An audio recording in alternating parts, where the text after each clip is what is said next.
Hablábamos ya de lo que ocurrió ayer en Brooklyn, en Nueva York, la sentencia dictada a Genaro García Luna, 38 años de cárcel, 38 años y 3 meses de prisión. No es la cadena perpetua que pedía la fiscalía, pero casi se va a morir. Todo hace indicar, apuntar que García Luna morirá en una cárcel de los Estados Unidos. Muy duro el juez Brian Cogan con él, equiparándolo, vaya haciendo la similitud en su comportamiento criminal con Joaquín El Chapo Guzmán. Le agradezco estos minutos al periodista Ricardo Ravelo. Ricardo, qué gusto, ¿cómo estás? Muy buenas tardes. Hola, buenas tardes. Un saludo para el equipo y la audiencia. Gracias. Como siempre, Ricardo, muchas gracias por platicar con nosotros. 38 años, todo apunta a que se va a morir García Luna en la cárcel. Y Felipe Calderón, lejos de pintar su raya o reconocer algún fallo, digamos, en tenerlo ahí cerca, muy cerca, 6 años al frente de la Secretaría de Seguridad,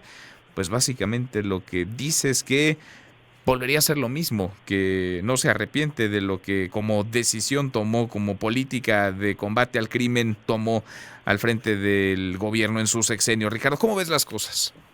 Pues mira, es una sentencia que desde mi punto de vista es menor para el tamaño de daño que le ocasionaron al país, porque a partir de todas esta política errática y la corrupción que se desató durante la guerra de Calderón, como ya quedó demostrado con esta sentencia, pues que era el encargado de operar toda la tarea de combate al crimen organizado, pues yo creo que bueno, estamos padeciendo consecuencias todavía desde entonces, de tal suerte que bueno, creo que pues descalifico completamente lo que dice Calderón. Me parece que no tiene clara la dimensión de problema que dejó en el país con la violencia, estas redes criminales vinculadas a la política, que lamentablemente pues su guerra no pudo desactivar ni pudo corregir.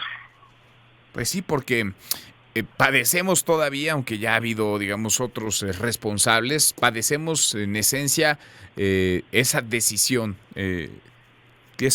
tomada, esa guerra contra el crimen organizado. Ahora, ¿qué te dice la actitud de García Luna? Porque García Luna, lejos también de reconocer algún tipo de culpa, de mostrar arrepentimiento, se mantuvo en la suya, se murió en la raya, Ricardo. Hasta ahora sí parece que pues muy firme, que pues no le queda de otra aceptando o no la sentencia, pero bueno, ya está sentenciado. Digo, obviamente van a recurrir a todas las instancias y a lo que la ley permite, a los recursos legales para poder disminuir esta sentencia. En realidad son 38 años, pero son 33 porque ya compurgó 5.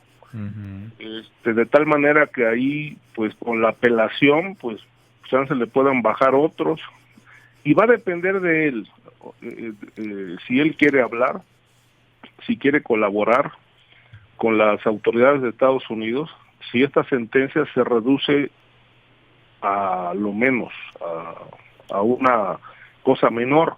Ha ocurrido y está todavía en posibilidades de hacerlo. Un ejemplo, que no ocurrió no hace mucho tiempo, es el caso de Dámaso López.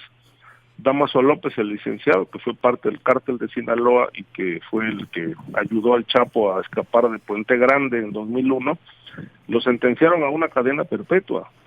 Y después de este fallo, él decidió colaborar y se la bajaron a 10 años.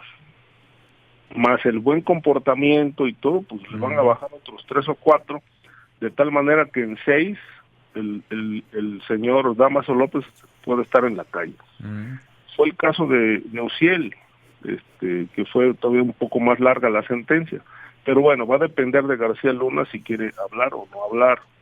Yo creo que pues también él tiene que medir pros y contras en esta situación, porque si habla, pues quizá también su familia corra riesgos, etcétera.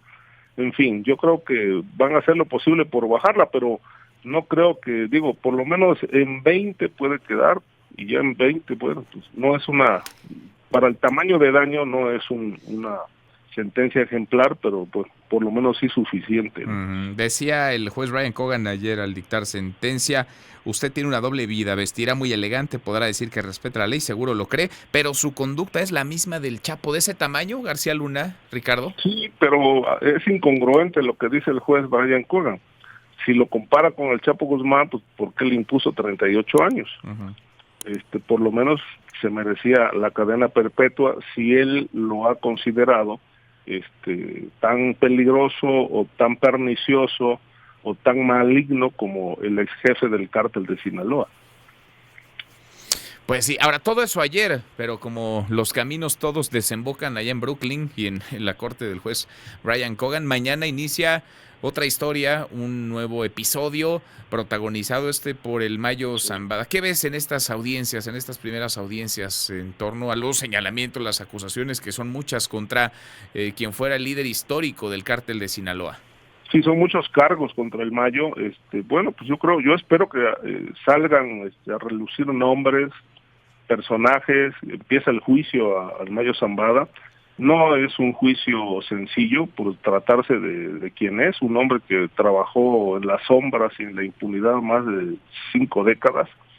Él sabe muchísimo de las relaciones políticas y el crimen organizado en México, de tal manera que pues me parece que es un platillo bastante apetecible para las autoridades de Estados Unidos, pues poderlo interrogar o llevarlo al programa de testigos protegidos para que coopere con la autoridad estadounidense, ¿no? Y yo creo que él tiene esa posibilidad. Todo va a depender de que sus abogados decidan o no. Creo que el camino legal está trazado y es el mismo que llevó al Vicentillo a la libertad, porque es el mismo abogado que defendió a su hijo, el que ahora está al frente de la defensa del Mayo Zambada. Aquí lo importante es conocer, primero que nada, pues todas estas relaciones políticas, y segundo, bueno, pues qué pasó ese 25 de julio en Culiacán. Se entregaron a la justicia estadounidense, ya venían negociando o vinieron por ellos.